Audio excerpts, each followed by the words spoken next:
shelter, shelter. Simple life is all we want to live. Give me food, give me clothes, give me love, and give me shelter, shelter. Yeah.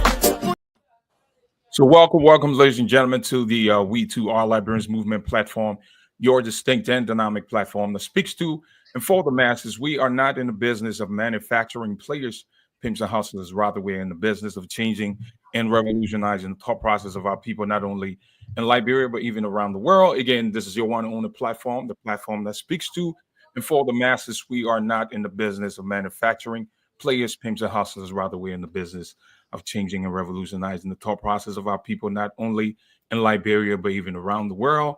Again, today is going to be an exciting day. We have in studio with us today our one and only Mr. Nathaniel Y. Heron, founder of the NIA. That's he'll go ahead and tell us a little bit about his institution. But again, we're excited to have you on our show tonight. This is the We Too All Librarians Movement platform. You are live in studio with us. So we'll begin our interview tonight by just asking Mr. Nathaniel Y. Heron to introduce himself and just give us a little background about himself as well. Well, thank you, Mr. C. Aita Williams. It's a pleasure to join you on this platform. You have proven beyond and above all else that you're capable of transforming Liberia, or at least helping Liberia to reach the height that we all want to see Liberia reach to.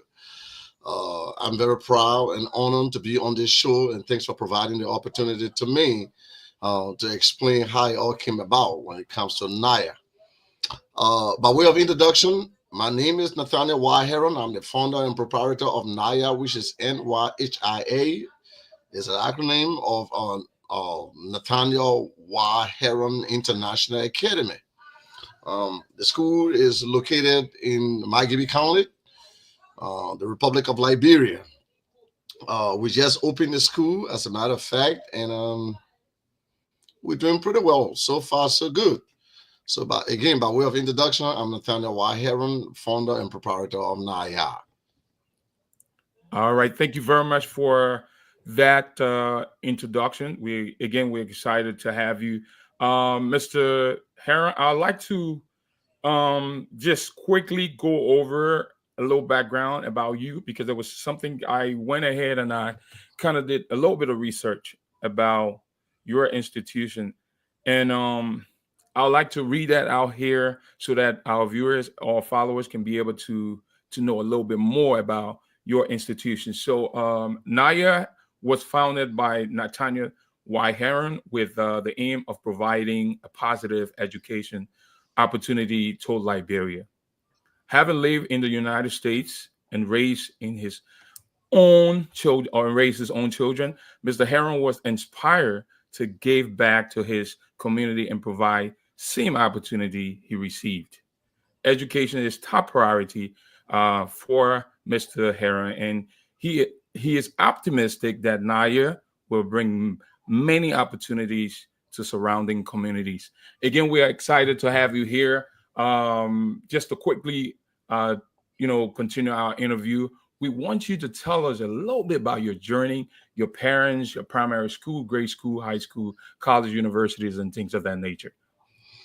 Well, again, thank you for providing the opportunity for me to at least explain how it all started and where I have reached. I was born and raised in the Republic of Liberia, just around Warwing community. Other people call it Baza community. It's just an extension of Baza community, right opposite the police station. I was born onto the union of Mr. Tommy Y. Heron, who is my dad, and my mother, Martha Heron. I have siblings of at least 8.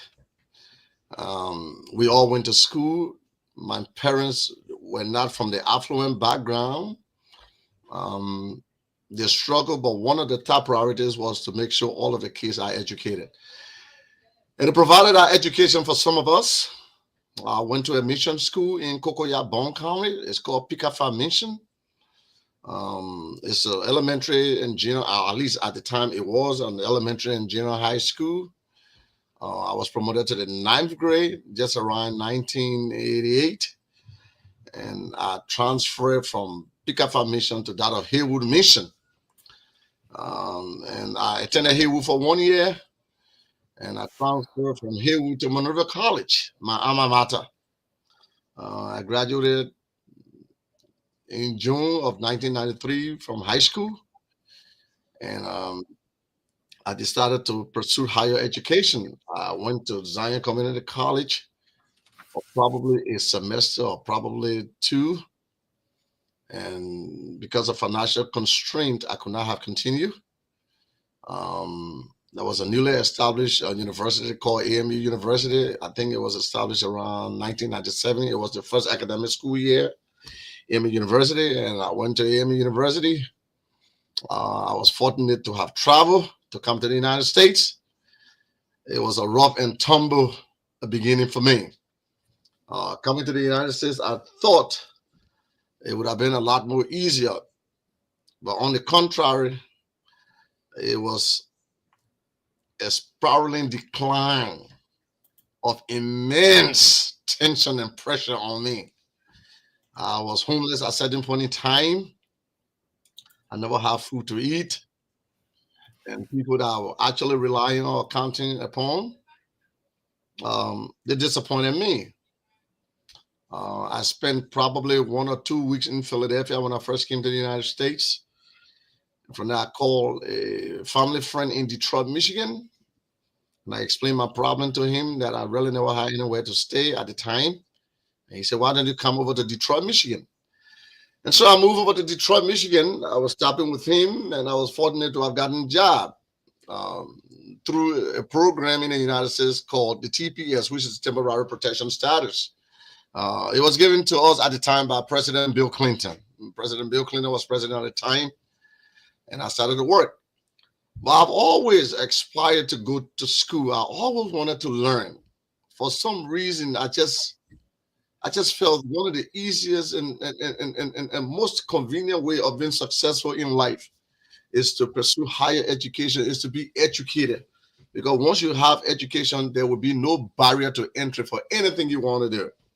So, Mr. Harrell, I'm going to hold you on that note because I want to ask you a little bit of. I want to ask you a question about your biological parents. Could you just tell me a little bit? Not that I'm trying to pivot here, but No, it's okay. what was the educational background of your mom and dad? Well, for my mother, she was completely uneducated. She didn't know how to read and write English. She didn't know English, as a matter of fact. I'm not trying to be ethnocentric here, but I'm from the Bassa background. I'm a typical Bassa man. My mom Bassa, my papa Bassa. My mom couldn't speak English, couldn't write English. She could understand a little bit of English. My father, he probably stopped around, no more than 7th grade education. But for some reason, these people were just infatuated to education. They just felt that education was the key. And despite of the financial background, despite they did not come from an affluent background, they still decided to pursue education. And that's the reason why they pushed all of us, all of our siblings, to go to school. And we started developing passion for school. I'm so proud of my parents. They are deceased right now. I took care of them. I believe they are resting in the palms of God Almighty right now. And I believe that they are resting peacefully right now. So, thanks. I'm sorry to hear that, Mr. Harrell. But I want to quickly pivot a little bit and ask you a question. So that your parents were not educated. Dad, mom was literally not educated at all. Dad was, to an extent, he probably had grade school education.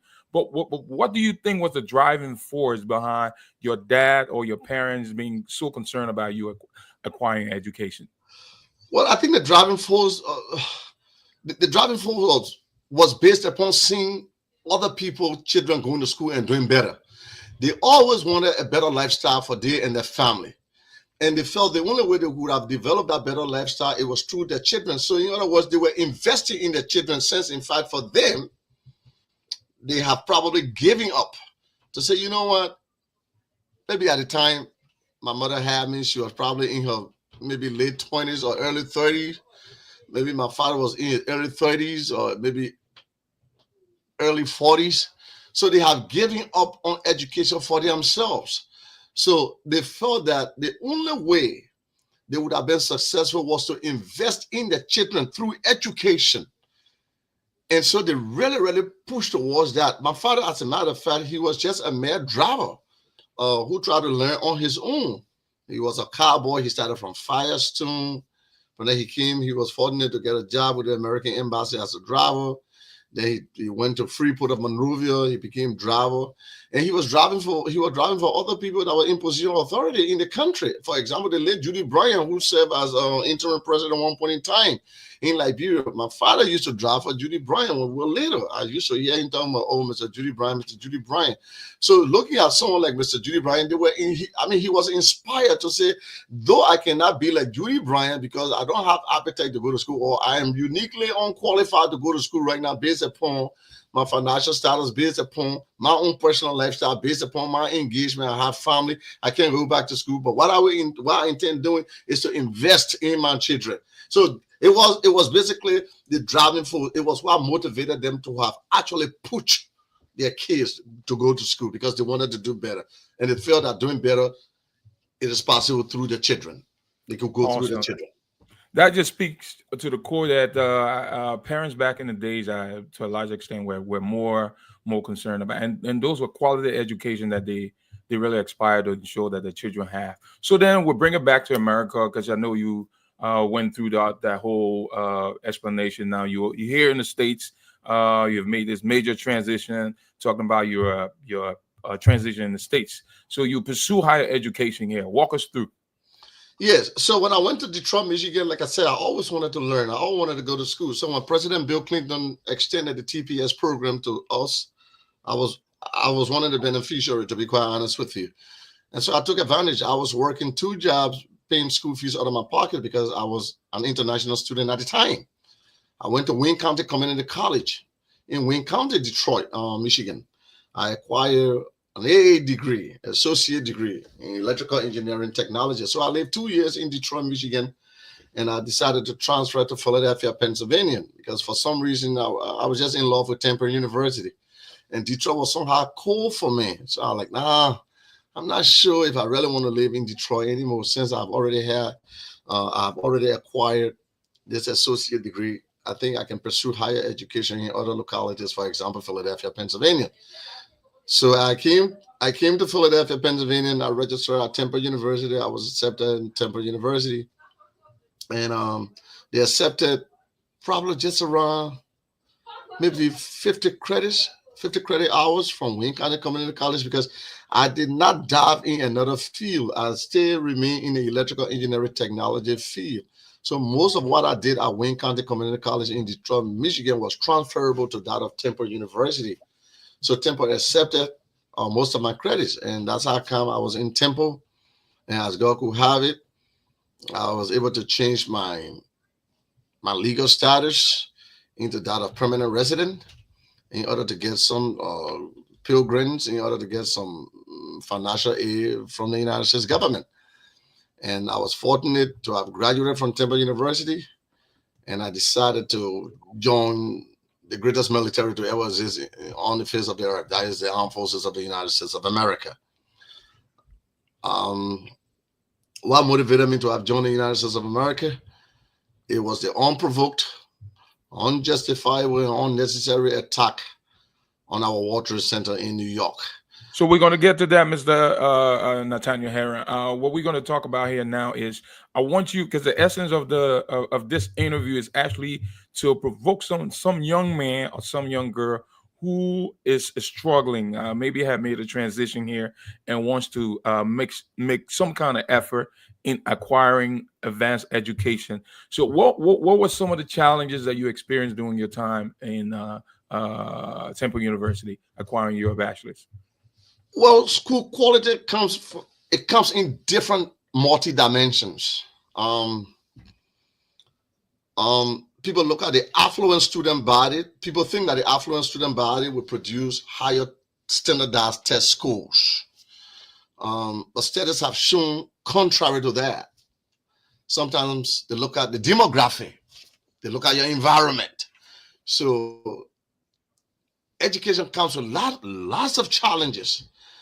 If other people try to use me as an example, it's a pretty good thing. But one thing I can tell you, you always keep your head on a swivel. It's not going to be easy.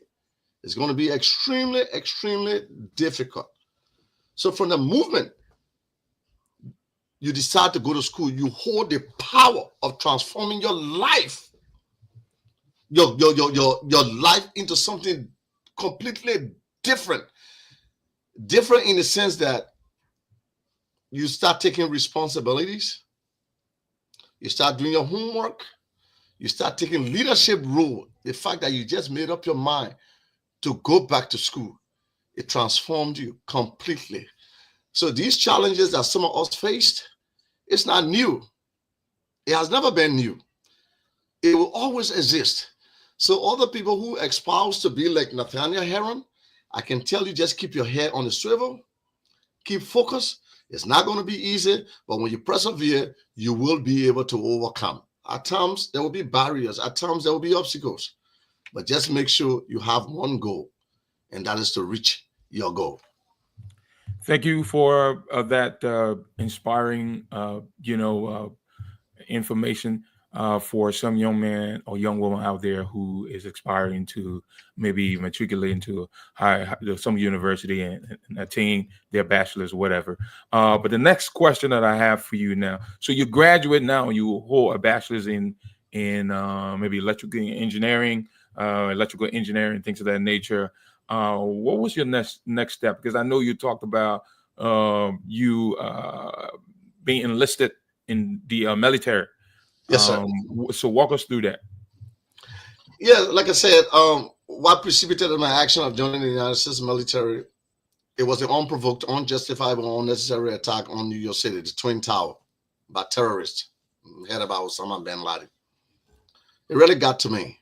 But innocent Americans got killed. About 3,000 of our citizens got killed. And I felt that I owe it to the United States, since, in fact, my birth country could not have provided the opportunity that the United States have provided for me. It's about time that at least I give back to the United States by giving my service, my voluntary service to the United States. And so I decided to join the United States military. There are 4 major branches of the United States, of the armed forces of the United States. During the time of war, you can say 5. Those 4 major branches would be the United States Navy, the United States Air Force, the United States Army, and the United States Marine Corps. But during the time of war, you can add the United States Coast Guard. So basically, when someone says there are 5 major branches of the armed forces of the United States, it's acceptable. Arguably, you can say, well, the Coast Guard will come in when there is war. So I decided to join the United States Navy. I did 5 years of honorable service. I had 2 tours of duty in Okinawa, Japan, and I had 1 tour of duty in Al-Ramadi, Iraq. I was in Al-Ramadi, Iraq, and I did what I had to do for my country, the United States of America. Thank you very much again. And so we want you to also explain some of the challenges that you encounter. I know your passion to see this country, continue in a peaceful direction. As you just said, because of what happened, and I believe 9/11 actually, or the war in Iraq, right? Yes, that sir. actually provoked you to be enlisted, and so you served. So what were some of the challenges, and how was it like transitioning back into into civilian life? Well, the transition, for that matter, was tough. I can tell you that. Just the transition from civilian to that of military, and from military back to civilian life, to find serenity amidst chaos, it's tough. But you have to be a very, very, very, very strong person, and I did it. There were a lot of challenges, and you have post-traumatic stress disorder, you have TBI, which is traumatic brain injury. You have so many things that go on in the military while you're in. And so to just transform from that lifestyle of the military back into civilian life, that transitional period is somehow difficult. But they have programs that the military and the VA will help you transition, even though you may never be the same, but at least you will come very close, very, very close to what you used to be. It's so difficult to transition that I can tell you, Mr. Aida C. William, who playing host here today, is very, very much difficult. Even up to this time, I still encounter so many challenges and so many problems, like nightmare, flashbacks, and then the rest of it. These are all part of life, but it's worth it. I sacrifice for my country. It's worth it. But the challenge of transitioning from military back to civilian, Mr. Williams, is nothing easy. You can ask any military person. As a matter of fact, for some of us who are OEF and OIF, which is Operation Enduring Freedom and Operation Iraqi Freedom Veteran, we saw a lot and we went through a lot, sir. So thank you for your service. We're about maybe half an hour into our program or this interview. We want to at least, do about 45 minutes. If possible, we can do an hour. My next question now, because now we've talked about your upbringing, parents, we've talked about your grade school, we transitioned to academics. Came back. I did some research about Mr. Nathaniel Herron, Y. Herron, and I just discovered that you also came back and further your studies. Acquire higher education. So now, what was it like? Going to the military, coming back.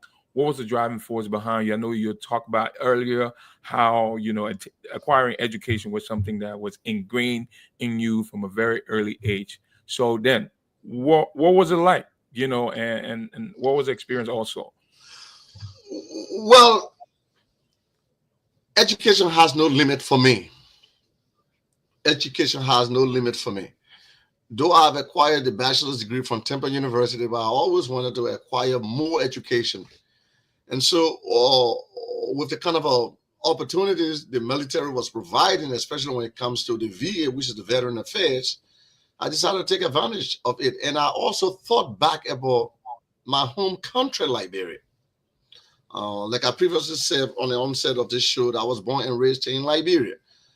So I felt that one of the ways in which we can help Liberia is for us to have productive, educated citizens of that country. So I'm like, you know what? If I go back to school, since the VA will be able to provide my school fees, they'll be able to help me pay my stipends and buy books for me and pay the tuition and the rest of it. Why can't I make use of it? So I decided to go back to do my master's program in project management from Keller Graduate School of Management. So I acquired a master's degree in project management. I went back again. I got another master in public administration with emphasis in government. So just for the record, I have 2 master's degrees from Keller Graduate School of Management and a bachelor's degree from Temple University. Amazing. Yes, Sir. Sir. You seem to be a force to reckon with. We want to applaud you for your effort. I think you are more of a role model. In spite you what you embody here is that an individual can face adversities and also overcome it and do well for himself or herself. Now, you know exactly where I'm driving at, because not only did you stop there, acquiring education is one thing, but also the education that you acquire, if you cannot take it from theory and bring it into practice, that education is useless. So I would assume that the education that you did acquire now prompted you into maybe establishing your institution, because this is exactly where we're going. So because we want to now talk about NIAT, what really prompted you, what was the driving force behind you establishing this institution? Yeah, first of all, we must be guided to life challenges with courage, wisdom, and equanimity. So you will have to break that down, because we have our ordinary people. This platform, as we all know, is the We Too All Liberians Movement platform. Yes. So we have our people who are not, I understand. Basically, educated to understand some of those words. So we just want you to kind of break it down as you use this terminology. You break it down so that the ordinary guy will be able to understand it. So when I say we must be guided with our life challenges by wisdom, it means you have to be very, very much smart and wise, because life in its entirety, it comes with so many challenges. Life is not easy, but you have to be able to approach it methodically. You must be able to approach it with a sense of urgency, sincerity. You must be able to approach it with all of the fiber in your being. You must have that courage to do it. Be very, very much courageous. So with these life challenges, and based upon the acquisition of my education I've had, I'm like, you know what? I think I can I can change or transform my education into a way that I will be able to impact the lives of other people. How do I do it? I need to, first of all, sacrifice. I don't have money. I'm not getting help from no one, nowhere, just my wife, my family, and I. So we decided to embark on this project based upon our own personal experience and upbringing. It was extremely difficult for some of us in Liberia. We decided to give back to the community. Since God has provided an opportunity for some of us to have come to the United States and acquire higher education from the United States, and at least by God's grace, we've been paid by the United States government, we can give back. But it was not easy, and the challenges were not easy. I decided to give back to the community. It was based upon that we decided to put NIA in Liberia, Nathaniel Y. Heron International Academy. We still have a bunch of challenges, but at least for now, we are on the trajectory of making more progress, of being very much impactful when it comes to helping our people back home. So Nair, thank you very much for just the establishment of Nair. I believe strongly that Nair is going to do well. But tell us a little bit about Nair. Is Nair a primary school? Is it an elementary school or high school? Well, walk us through. Yeah, it is all of the above, based upon the demands of the community. When I say all of the above, I mean it starts from nursery, it goes to elementary, it goes to junior high and high school. But the high school level stops to 11th grade, because we just opened this year on the 16th of September. And so we can't just take it from nursery straight to 12th grade. There are challenges. We still need good quality teachers. We still need to regularize our student pay. I mean, not student, but teachers pay or staff pay. We still have lots of work to be done. But for now, we decide to take it from nursery to that of 11th grade based upon the demands of the community. There are other schools around that we have other challenges around there, or competitors, as you may call them. But we want to do something totally different. We want to set ourselves apart from those other competitors. So in some of the ways that we can set ourselves apart is by having standardized higher test scores. Is by also helping students to learn in an enabling environment that they will not struggle too much, because you cannot look at the standardized or higher test schools to determine a good school from a bad school. Like I said previously, based upon the demography. If you come from school and you're hungry, you don't have food to eat, the very first thing you would do, you become so much instinctive to go and find food before you go and study. Now, the man who comes from school, he has food already in his kitchen. He eats, he has plenty of time to go and study. So he's definitely going to do better when it comes to standardized higher test scores, as opposed to the other men who may not have the luxury of time and resources, at least to compete. So what actually NIA is looking at, despite the fact the infrastructure is there, we're trying to go deep into people's demographic, deep into people's family background to see if we can help them. Because some of the kids, they come from school, their parents send them to go sell. Can you imagine? How you expect that kid to do better? The kid is just around 11 years old. You tell the kids to go and sell candy or go and sell something. What time that kid has? There's no electricity in the country. And I know, no economy going to thrive without electricity. As a result, the country is just going to be, comprised of a bunch of uneducated people, except the very few that may be able to provide. So we're about 35 minutes into our program. If you're just tuning, you're watching the We Too All Liberians Movement platform, the platform that's in the business changing the mindset. You know what I mean? We have with us today in studio our one and only Nathaniel Y. Heron, who is the founder, the visionary founder of the NIA, which is Nathaniel Y. Heron International Academy.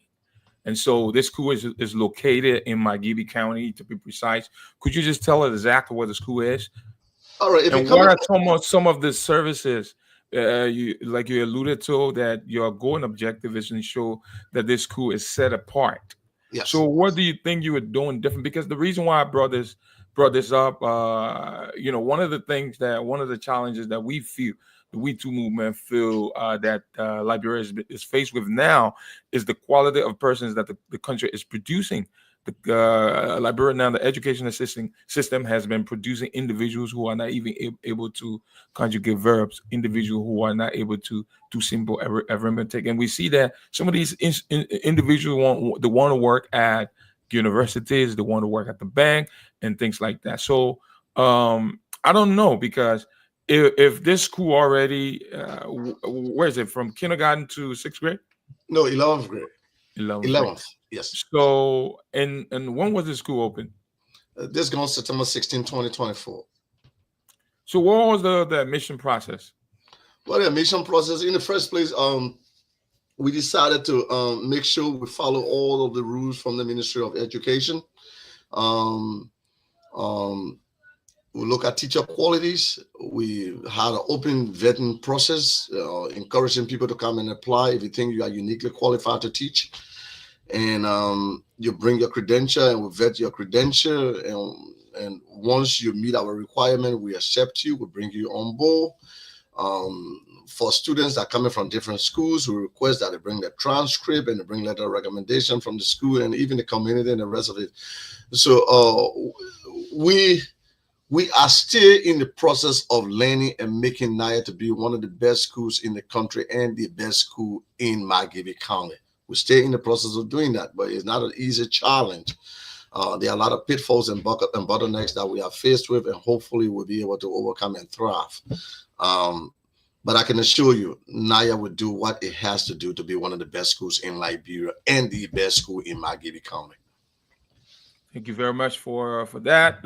Again, this is Nathaniel Y. Heron, Mr. Nathaniel Y. Heron, founder and visionary and founder of NIA. This school is in Mayagüez County. I guess if you're listening now, the school is bent on providing quality education.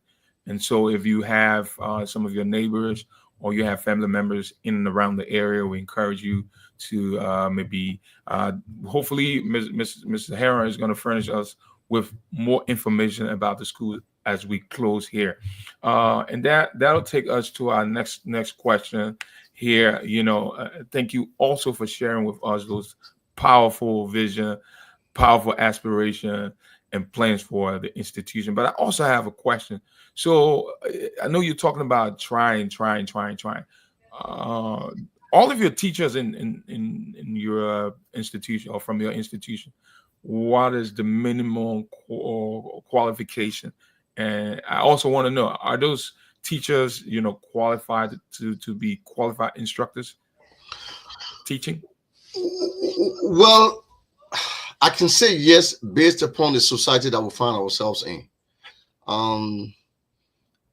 don't want to be too critical. No. It's not a bad idea. Like, for example, the United States. You can't just have a bachelor's degree and they put you in a classroom and say you be a teacher. You have to go for training. You have to get teaching certificate. Sometimes they even require that you have a degree in education. Unlike the United States, in Liberia, once you are out of high school and you have a good transcript, once you went to college, and it has been proven that you went to college and have a better transcript, I think people consider you as one of the top tiers to go and teach. Now, it talks about the fabric of the country. It's a very, very good question that you ask. Are these people uniquely qualified to be teachers? Now, it brings us to a national debate. It's so sad The question that you asked, are these people qualified to be teachers? I told you, based upon our environment and our setting, you could say yes. You can say yes. But universally, some of them are not qualified because they have never been to teacher training. They have no formal training, just from school. Some of them high school, they're teaching ABC.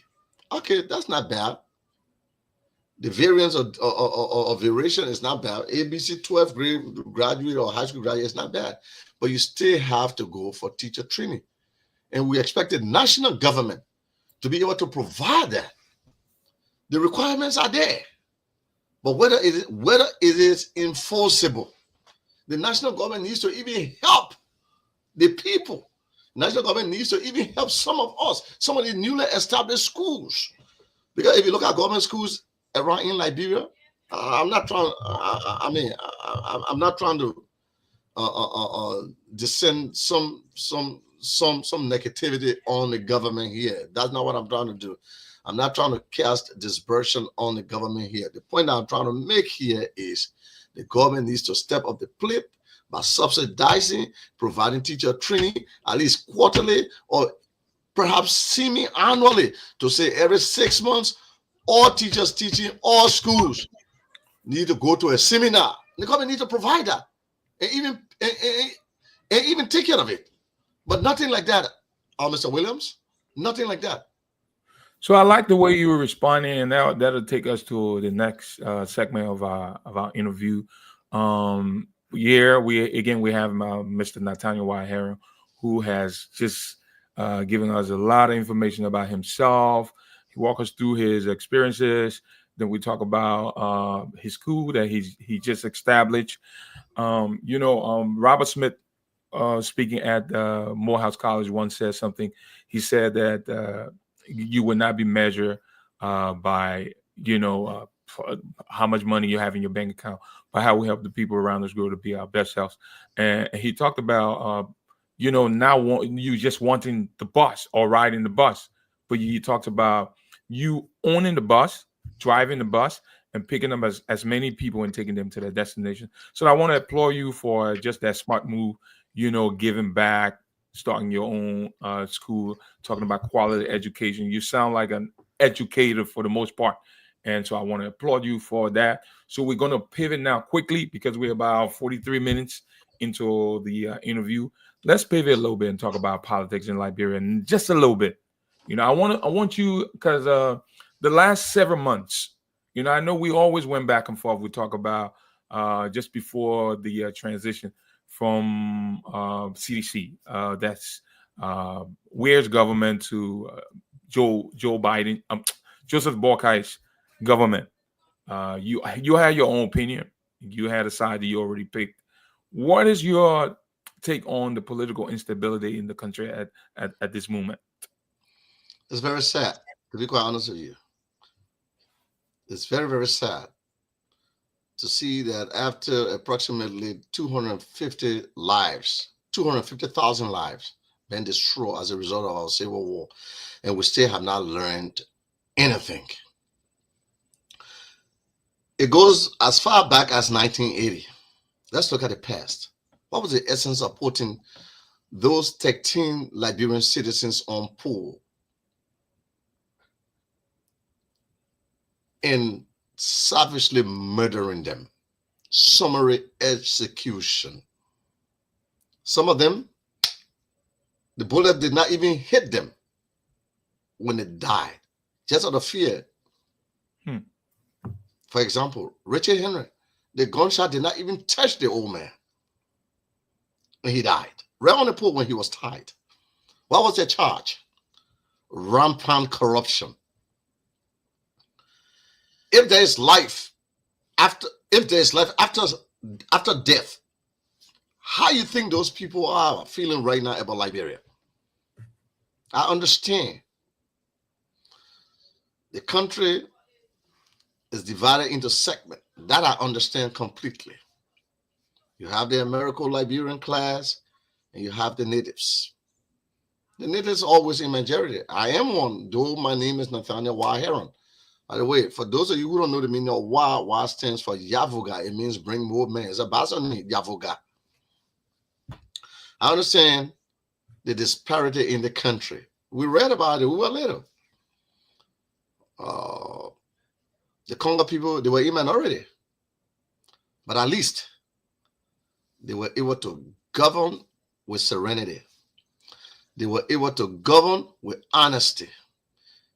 They kept the Constitution intact after they were overthrown in 1980. We, the natives, we have been in power since 1980 up to current.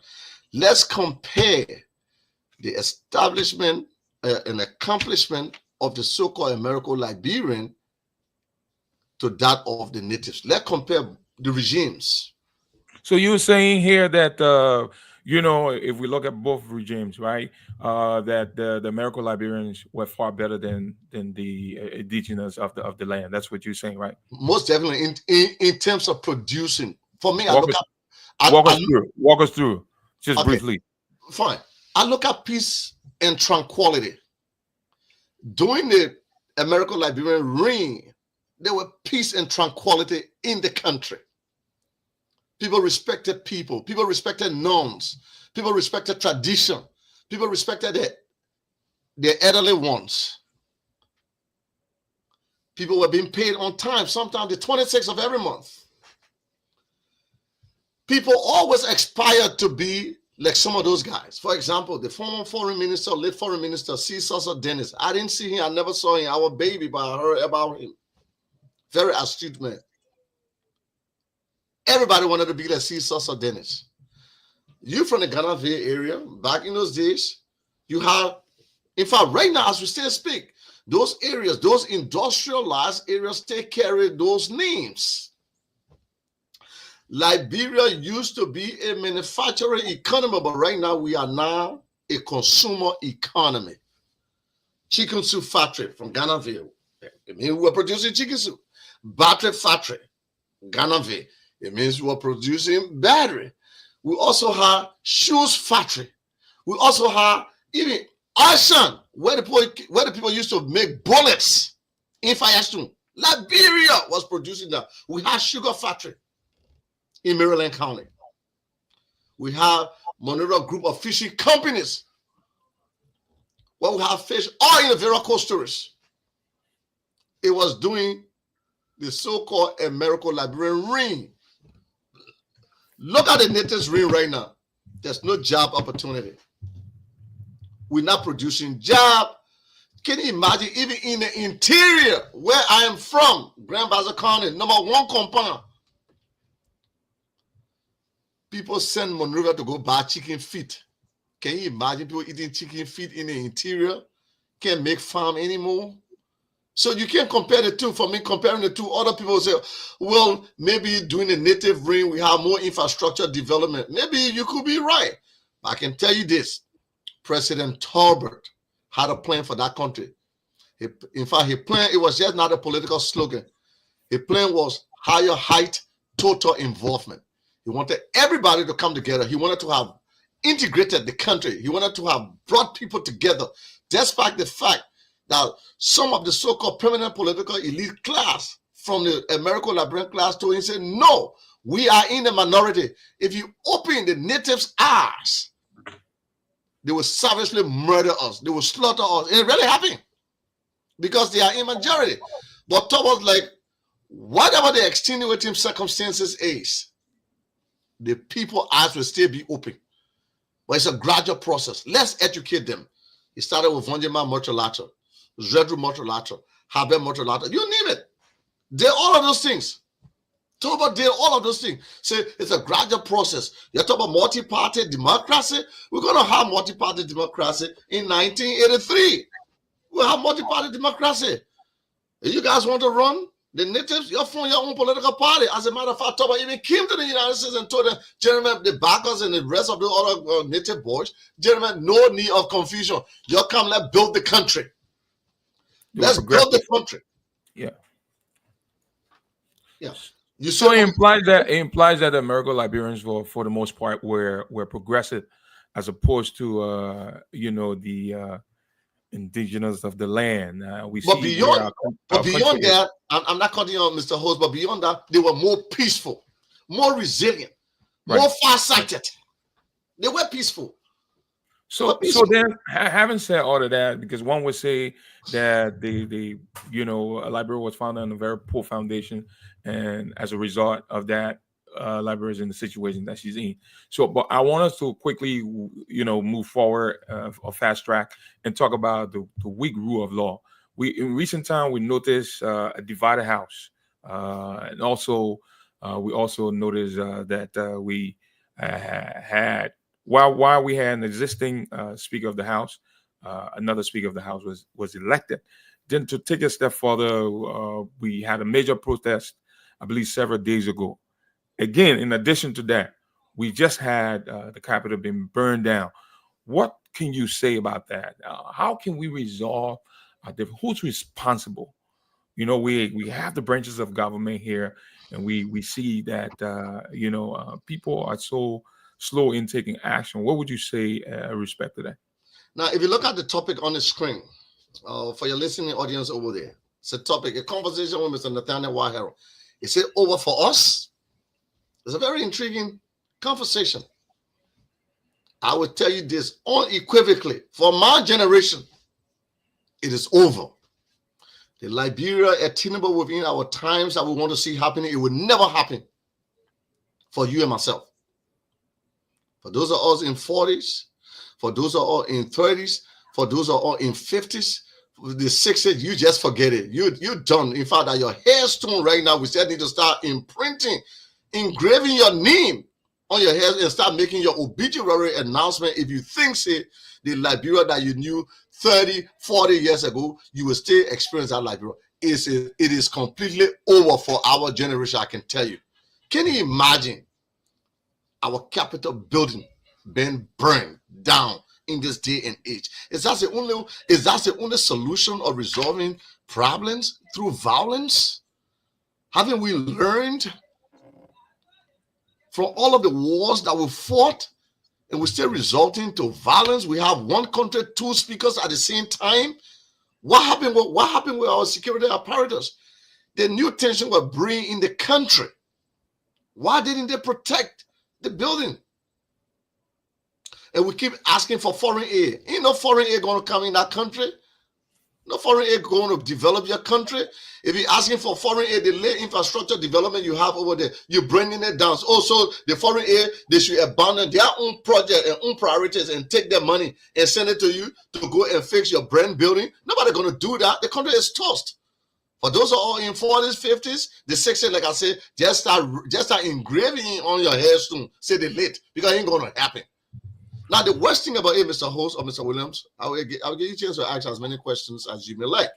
We're closing now. The future of the country that we consider to be the youth, the 6 years old, the 7 years old.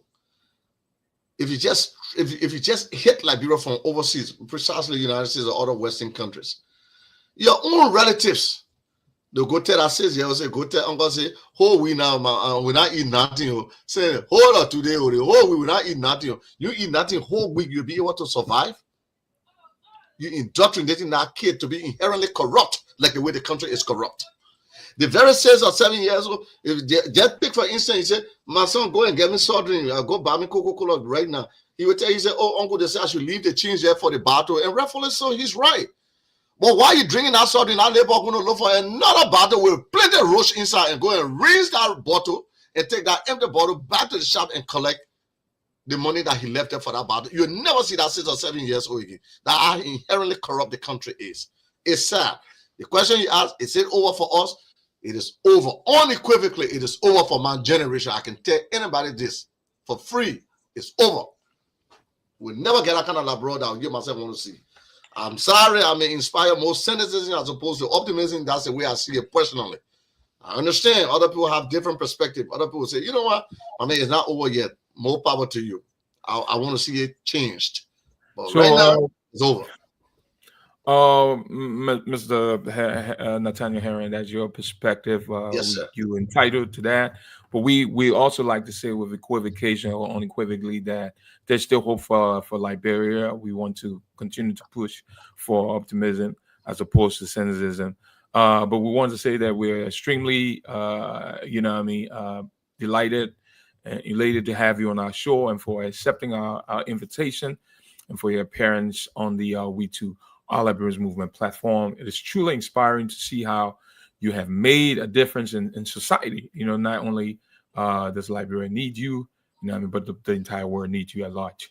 We look forward to following your progress, maybe your personal life, as well as, because you're giving yourself to Liberia now. You're on the national scale where you're giving back to the community to inspire our children, to raise champions and things like that. Hopefully, your dreams come to reality. What will be because we're just about 4 minutes to 11 o'clock, so we want to hear from you, your closing remark. What do you like to say to our listeners, viewers in the diaspora as well as Liberia? Well, I will start with Liberia. If Liberia will move forward, it has to be done and made possible by Liberians. Nobody from the outside is going to make the Liberia that you want to see. You need to have positive mindset. I understand that sometimes it is extremely difficult, but you can find serenity amidst chaos by empowering individuals to do the right thing. It's possible. It also requires a national agenda because the very fabric of the country has been destroyed. Can you imagine back in those days when we see older people standing up and we're sitting, we would get up and give the older person a seat. These norms and traditions that were being practiced, it has all been gone and eradicated and totally destroyed. So the national government needs to set a national agenda. So it begins with Liberia. Once we start changing the mindset of the people from Liberia, Liberia will be much better. We talk about justice. We talk about the rule of law. Because the country is so inherently corrupt, no one trusts the rule of law. Even the very lawmakers, they are all a bunch of lawless individuals.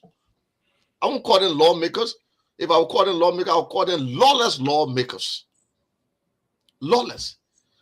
The House of Representatives has the power. It is enshrined within the Constitution for them to set their own rules. You set your rule, abide by your rules. Nobody set it for them.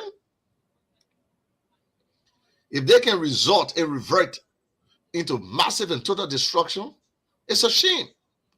Now, for those of us that are in the diaspora, like I said, for my generation, I won't call my, I think I call my age, or I may not, I've called my age, but like I said, from 30s or 40s, 50s, and 60s is done for our generation.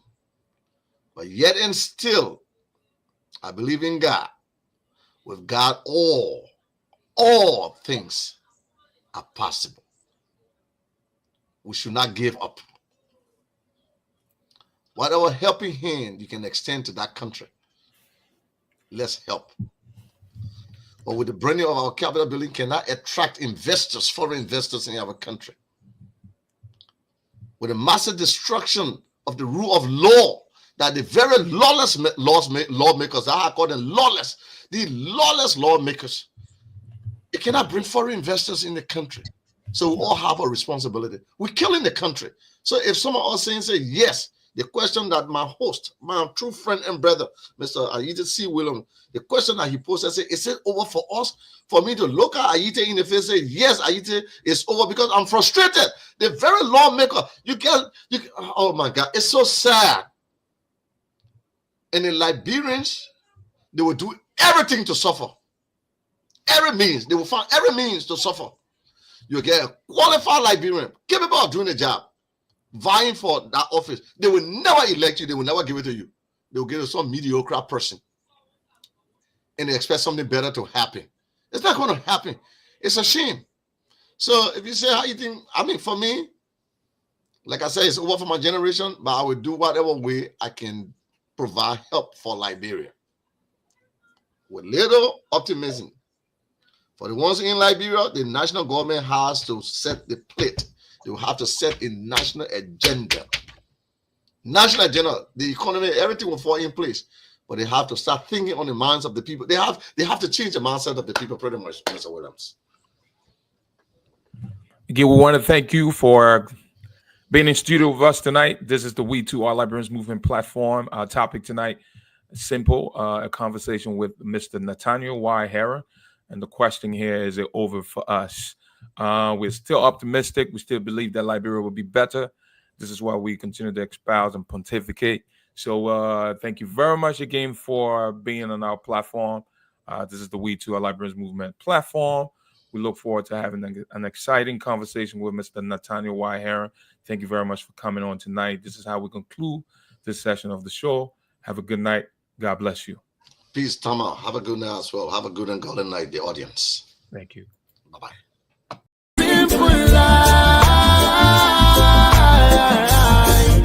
It's all we want to live. Give me food, give me clothes, give me love, and give me shelter.